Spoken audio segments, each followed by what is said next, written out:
안녕하세요. 피탐성 빛의 교회와 함께하는 성경 공부에 오신 빛의 성도님들, 이제 9월도 중후반을 향해 달려가고 있습니다.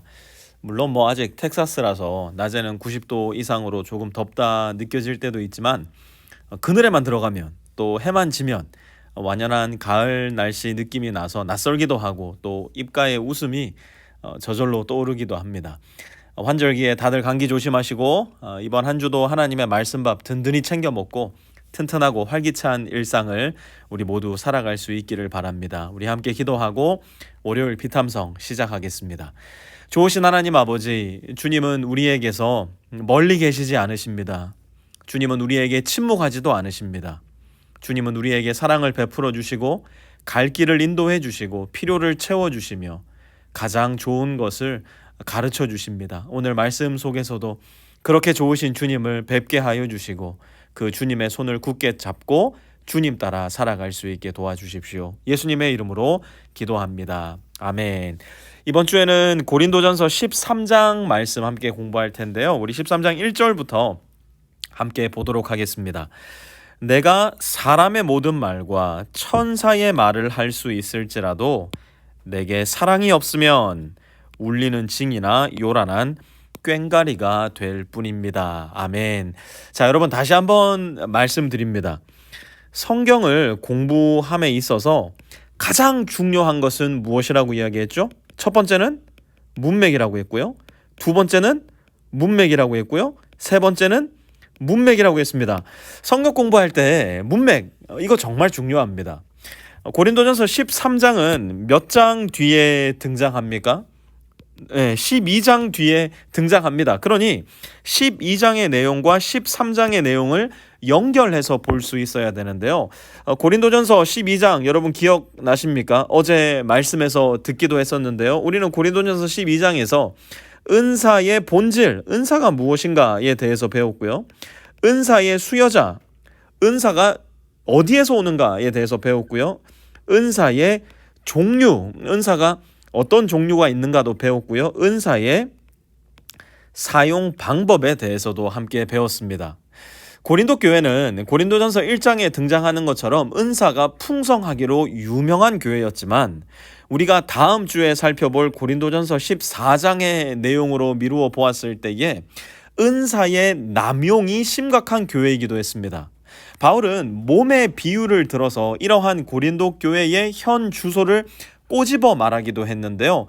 바울은 12장에서 이런 이야기를 했었습니다. 여러분 기억나십니까? 12장 16절에 보니까요. 바울이 무엇이라고 했냐면, 나는 눈이 아니니까 몸에 속한 것이 아니다, 이야기를 했었고요. 고린도 성도들이 그렇게 이야기했다는 거예요. 12장 21절에 보니까요. 너는 내게 쓸데가 없다, You are not useful to me, 이야기했다는 겁니다. 바울이 무슨 이야기를 하고 있는 거예요? 고린도 교회 안에 가득 차 있었던 교만, 그리고 교회를 오해함. 너와 나는 하나 될 수 없어. 너는 내게 쓸모가 없어. 왜요? 내 은사는, 내가 하나님으로부터 받은 이 은사의 선물은 이만큼이나 큰데 네 거는 에게 고작 요만하다고. 너와 나의 은사는 레벨류가 달라. 너와 나의 은사는 비교가 안 돼. 그런 고린도 성도들에게 바울이 말하는 거예요. 그 모든 은사가 이렇게 풍성하고 충만하다 한들 무엇이 없으면요, 내게 사랑이 없으면 울리는 징이나 요란한 꽹과리가 될 뿐이라는 겁니다. 여러분 징 아시죠? 징. 이렇게 해가지고 끈 달고 이렇게 방망이 같은 걸로 징징 치는 거. 또 꽹과리 아시죠? 꽹과리 또 똑같이 이렇게 조만한 건데 더 작은 스틱 같은 걸 들고 깽깽깽깽깽깽 치는 거 여러분 아시죠? 여러분 징이나 꽹과리 소리만 주구장창 들어보신 경험 있으세요? 징징징 깽깽깽깽깽 이 소리만 들어보신 적 있으세요? 제가 이렇게 열심히 설명을 합니다. 제가 생각해도 제 모습이 참 초라하지만 설명을 이해를 돕기 위해서 아마 없을 겁니다. 징이나 꽹과리는요, 요 자체로 있을 때는요 그냥 소음에 불과하기 때문이에요. 사랑이 없는 은사의 사용이 마치 그와도 같다는 거예요. 2절도 이어서 볼까요? 내가 예언하는 능력을 가지고 있을지라도, 또 모든 비밀과 모든 지식을 가지고 있을지라도, 또 산을 옮길 만한 믿음을 가지고 있을지라도 뭐라고요? 사랑이 없으면 아무것도 아닙니다. 다시 한번 말합니다. 사랑이 없으면 아무것도 아니라는 거예요. 바울은 12장에 언급했던 은사의 목록을 하나하나 가져와서 이야기하는 겁니다. 예언하는 능력이 있습니까? 지식의 은사가 있습니까? 산을 옮길 만한 믿음의 은사가 있습니까? 그리고 11절에 보니까 천사의 말, 사람의 모든 말, 뭡니까? 방언 아닙니까? 방언? 방언의 은사가 있습니까? 하지만 이 모든 것에도 역시 무엇이 없으면요, 사랑이 없으면 아무것도 아니라는 거예요. 3절도 보십시오. 내가 내 모든 소유를 나누어 줄지라도, 내가 자랑 삼아 내 몸을 넘겨줄지라도 사랑이 없으면 내게는 아무런 이로움이 없습니다. 아멘. 바울은 12장에서 언급하지 않았던 은사들도 여기에서 말합니다. 내 모든 소유를 나누어 주는 긍휼의 은사가 있다 할지라도, 내 몸을 넘겨주는 뭡니까? 순교의 은사예요.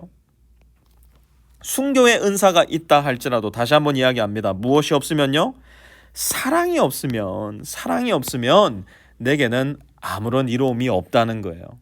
왜 바울이 이렇게 극단적으로 이야기하는 줄 아세요? 여러분 잘 들으셔요. 우리 신앙의 진정성, 내가 가지고 있는 신앙이 진짜냐 가짜냐, 이것은요, 은사의 유무로 증거되는 것이 아니에요. 우리 신앙의 증정성은 은사의 드러남으로 밝혀지는 것이 아니에요. 우리 신앙의 진정성은 우리의 열매로서 드러납니다. 예수님께서 산상수훈에서 하셨던 말씀 여러분 혹시 기억나셔요? 나더러 주님 주님 하는 사람마다 다 천국에 들어가는 것이 아니라 말씀하셨어요. 그러면서 이런 말씀도 하셨어요. 마지막 날에 수많은 사람들이 주님께 와서 말한다는 거예요. 주님 주님, 우리가 주님의 이름으로 예언하지 않았습니까? 주님의 이름으로 병 고치지 않았습니까? 주님의 이름으로 귀신도 쫓아내고 많은 기적을 행하지 않았습니까? 그런데 주님이 그 사람들에게 뭐라고 말씀하신다고요? 나는 너희를 도무지 알지 못한다. I don't know you at all. 불법을 행하는 자들아, 내게서 떠나가라. 왜 주님이 그렇게 말씀하신 걸까요? 마태복음 7장 15절에서 16절은 이렇게 말씀합니다. 한번 보십시오. 마태복음 7장 15절 16절입니다. 거짓 예언자들을 살펴라. 그들은 양의 탈을 쓰고 너희에게 오지만 속은 굶주린 이리들이다. 너희는 그 열매를 보고, 무엇을 보라고요? 그 열매를 보고 그들을 알아야 한다. 예수님 말씀하세요. 그 열매를 보고 그들을 알아야 한다. 20절도 이렇게 말씀합니다. 그러므로 너희는 그 열매를 보고 그 사람들을 알아야 한다. 다시 한번 말씀하십니다. 주님은 그 열매를 보고 그 사람들을 알아야 된다는 거예요. 여러분 갈라디아서 5장 20절에 보면 성령의 은사가 나옵니다. 성령의 열매가 나옵니다. 그 중에 첫 번째가 뭔지 아세요? 그 중에 첫 번째는 바로 사랑이에요. 모든 성령의 열매 중에, 그리스도인들이 맺어가야 되는 열매 중에 가장 앞장서야 될 것, 절대로 없어서는 안 될 것, 나는 이 열매 못 맺어라고 부인할 수 없는 것, 그것은 바로 사랑이라는 겁니다. 그러므로 모든 은사를 사용함에 있어, 그리스도인의 삶의 여정을 걸어감에 있어 언제나 무게중심은 뭐라고요? 사랑, love. 우리가 조금 더 깊이 살펴보겠지만 나중에 아가페 러브가 되어야 된다는 겁니다. 내게 지식의 은사가 있습니까? 예, 좋습니다. 그것을 사용하는 이유와 사용하는 근원이 사랑이 되어야 합니다. 내게 지혜의 은사가 있습니까? 그것을 사용하는 이유 역시도 사랑이 되어야 하고요. 내게 방언의 은사, 예언의 은사, 기적을 행하는 은사, 병고침의 은사가 있습니까? 그것을 사용하는 이유 역시 아가페 러브가 되어야 된다는 겁니다. 내게 찬양의 은사가 있습니까? 섬김의 은사가 있습니까? 남을 대접하는 은사가 있습니까? 나눔의 은사가 있습니까? 그 모든 은사를 사용하는 이유 역시 내가 주 그리스도 예수로부터 배운 사랑이 되어야 된다는 거예요. 그렇지 않으면 내가 사용하는 모든 은사는 아무것도 아닌 것이 되고, 더 심각한 건 뭔지 아세요?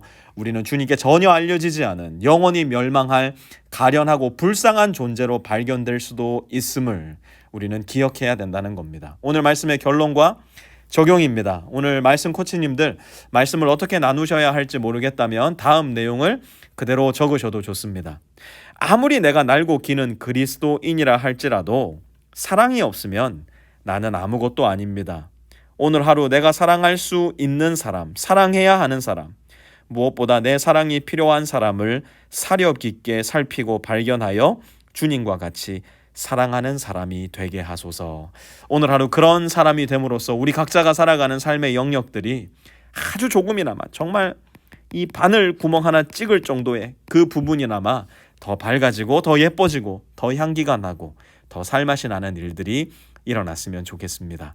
우리를 사랑하시되 자기의 독생하신 아들을 주시기까지 사랑하신 하나님 아버지, 주님의 사랑이 우리 마음속에서 늘 샘물처럼 솟아나게 하시고 주님께 배운 그 사랑으로 우리에게 주어진 우리의 이웃들을 사랑할 수 있는 우리 모든 빛의 성도들 다 되게 하여 주십시오. 예수님의 이름으로 기도합니다. 아멘.